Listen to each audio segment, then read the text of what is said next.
Hey guys, welcome back to my channel. It is Saturday, November 30th. I am about to hit a leg session. It's gonna be pretty glute focused.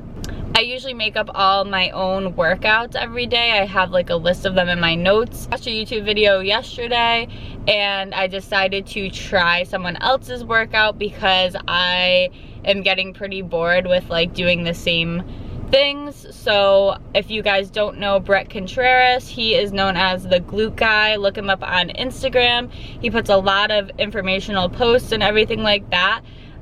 He is like the guy to go to get your glutes bigger. So I am going to be following one of the workouts that he put an athlete through. So if you guys want to see a very glute focused workout, go ahead and tune in here because I am probably going to be dying by the end of the workout.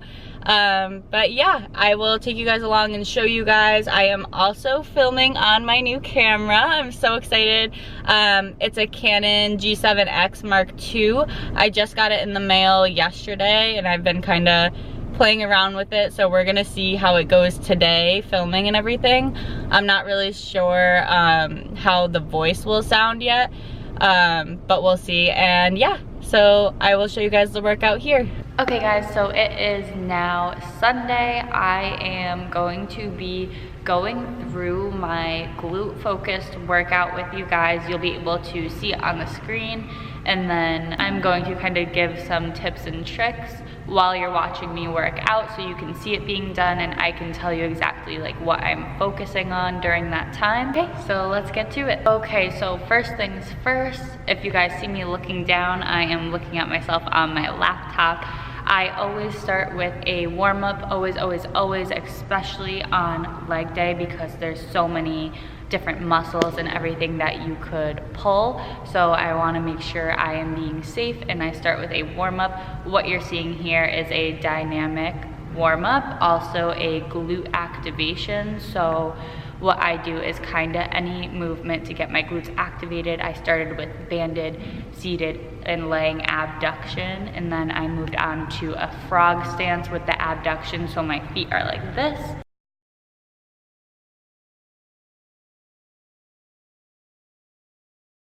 Then I am now doing bird dogs. This kind of is a more core stabilization type movement. I do it because I have a lower back injury. It helps me focus on my core, squeezing my core, everything like that, helping me not feel it in my back. The next one that you'll see me doing here is a dynamic variation of a squat and straight leg deadlift. It kind of helps with opening up my hips, getting me into the squatting routine, the stiff leg deadlift routine, everything like that. Okay guys, so I just did my warm-up sets for hip thrusts. I am about to start my working sets with 185 right now. I just wanted to quickly show you guys my workout. I don't know if it'll focus, but I write all my workouts in my notes so you could see I have it all laid out. If it'll focus. Yeah, there we go. So I have my sets, I know exactly what I'm doing and everything like that. So I am about to show you my working sets of hip thrusts and then we will move on to the glute ham raise.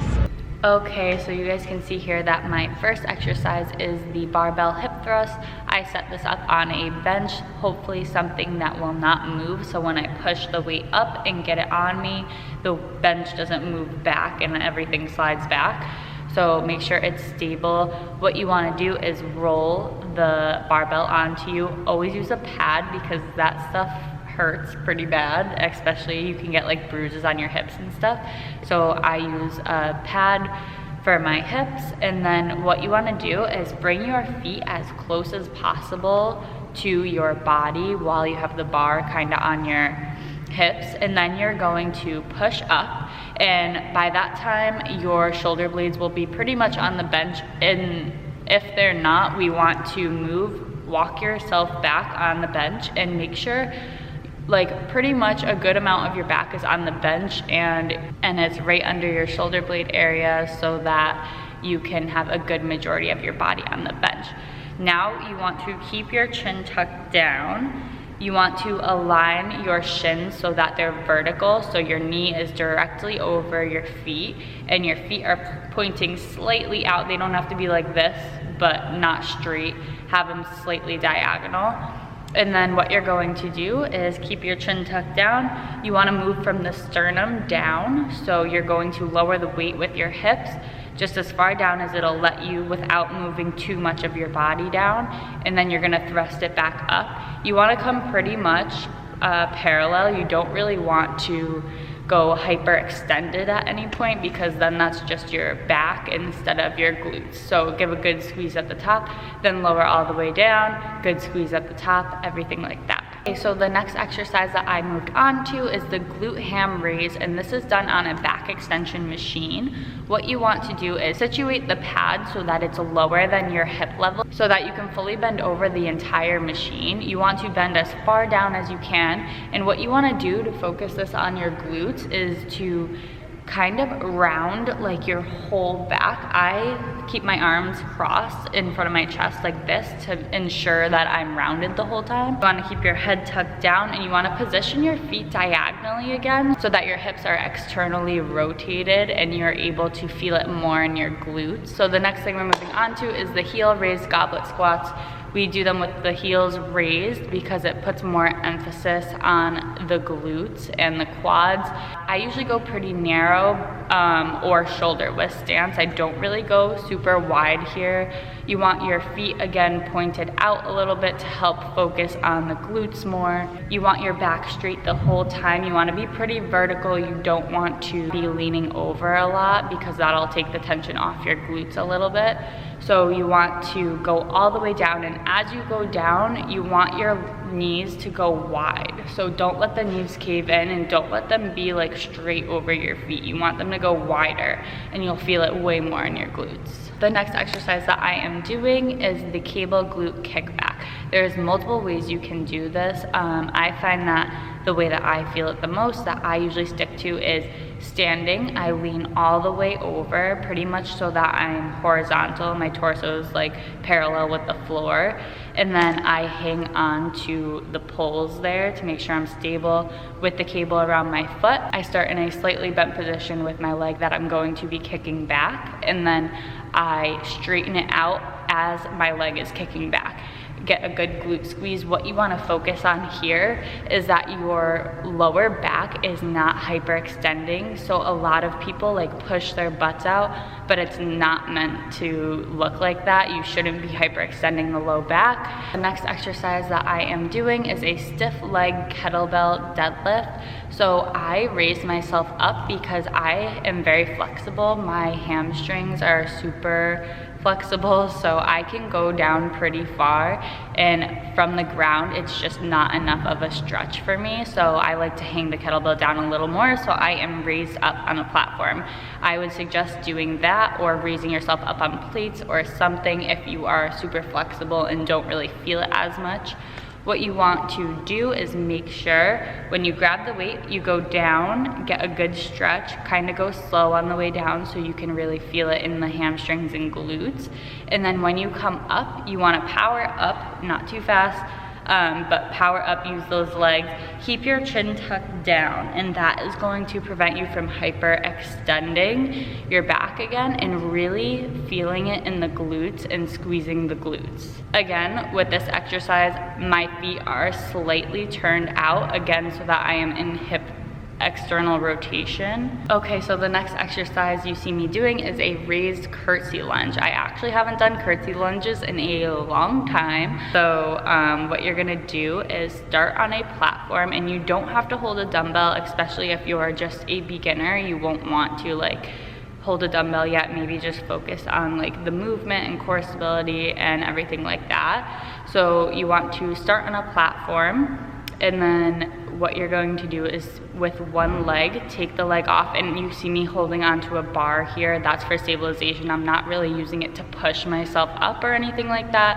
I'm just holding it to stabilize myself because the platform is so high. You are going to lower yourself so that your back leg that you're lowering onto is kind of directly in line or a little slightly over and back of the other leg that's lunging down. Okay guys, I am literally dying right now. This is what I've burned so far. There we go. I am finishing up my last like working sets of actual exercises and then going to do a burnout. So I'll show you guys after this. Okay, so the next one I moved on to is the banded seated abduction. If you really want to hit the top of those glutes to give you kind of like that shelf part, that's what you want to do. My feet are shoulder width apart. What you want to do is bend over so that your back is rounded again and you're feeling it mainly in your glutes. You're going to separate your legs as far out as you can. These you can go pretty quickly with, but don't forget to focus on the squeeze. Okay guys, I just finished my banded seated abduction last exercise. I am going to do a quick burnout with the bands, and then I have 15 minutes of cardio, so I'll show you guys that after. So this is my burnout exercise. I am laying on the floor, knees bent, band around the knees, and you are going to open up and do a hip abduction. I am doing one set because this is my burnout, so it's a tri-set of 30 reps for each exercise in here. So the next exercise that I moved on to was body weight hip thrust with the band on still. And you're going to make sure you're getting a good squeeze while you're doing that. Again, my feet are shoulder width apart, slightly pointed out. I'm really focusing on the contraction. And then the next one you'll see me doing is I am going to hold that hip thrust or bridge, if you want to call it that. And I am going to do the first exercise, the abduction, in the bridge. So you are going to have the contraction of the bridge, and then that is it for the workout, guys. I hope you guys enjoyed it, and I will show you guys the rest of my day. Oh my God, guys, that workout just kicked my ass. I was literally dying. I think I burned like 700 and something calories that workout, and it was like strictly glute focused, which I really haven't done that much before. I usually do like glute and hamstring or glute and quads. Of course, your legs are activated during like any type of lower body exercise, but this one was like every single thing I did, I tweaked it so that it was strictly glutes, and I am going to be so sore. I need to start doing that more and just kind of targeting like specific things. I don't really want to like work too much on my low body. It's not like my main focus, but any type of like booty gains obviously is welcome. So yeah, I am just about to leave the gym, and then me and my family are going tree shopping later, so I will take you guys with us for that. I will see you guys when I get home.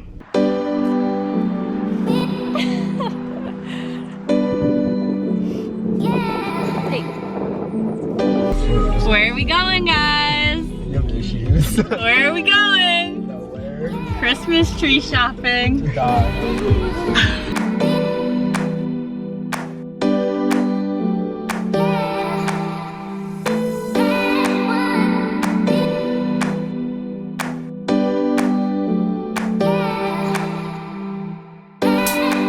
Trying to pick an ugly ass tree out.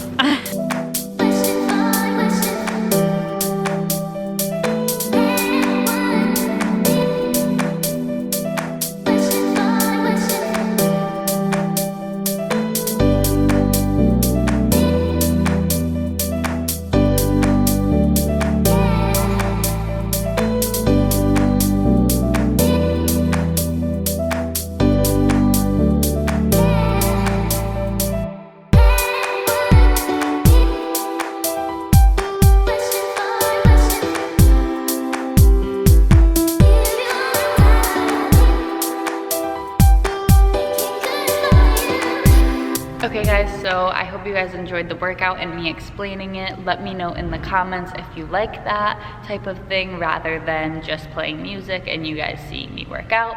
I am going to be going over some tips that really helped me kind of grow my glutes. I know a lot of people struggle with it, especially if it's just genetically not there. So I am going to give you guys some tricks and tips that I have learned over the years of lifting, so I hope this helps.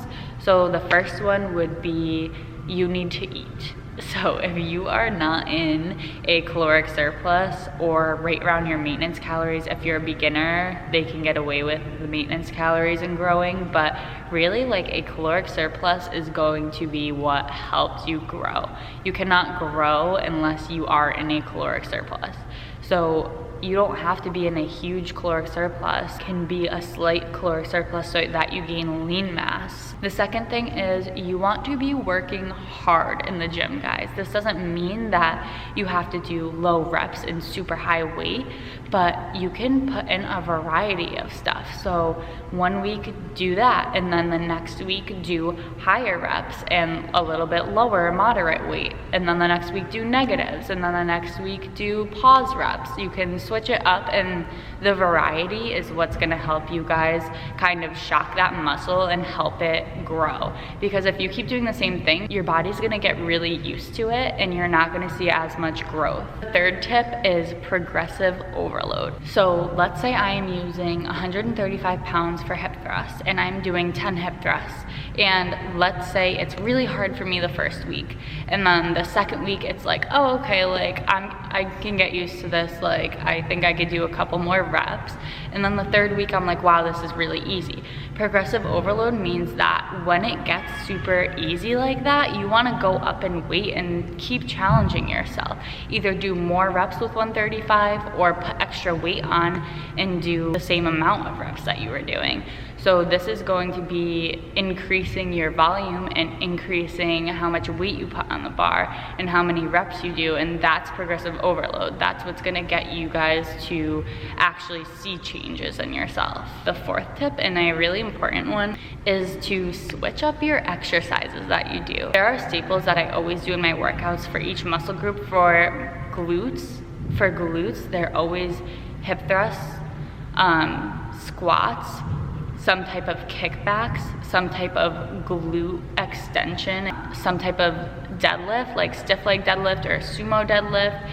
But there are also a bunch of little exercises that contribute to the glutes. I always mix in, like I always want a different workout. It's not to say that doing the same workout won't get you results, but if you're switching it up and doing different things, it will for sure get you better and probably faster results than not. And then the last tip, guys, this is the fifth tip, and it is honestly consistency. You have to be consistent with it.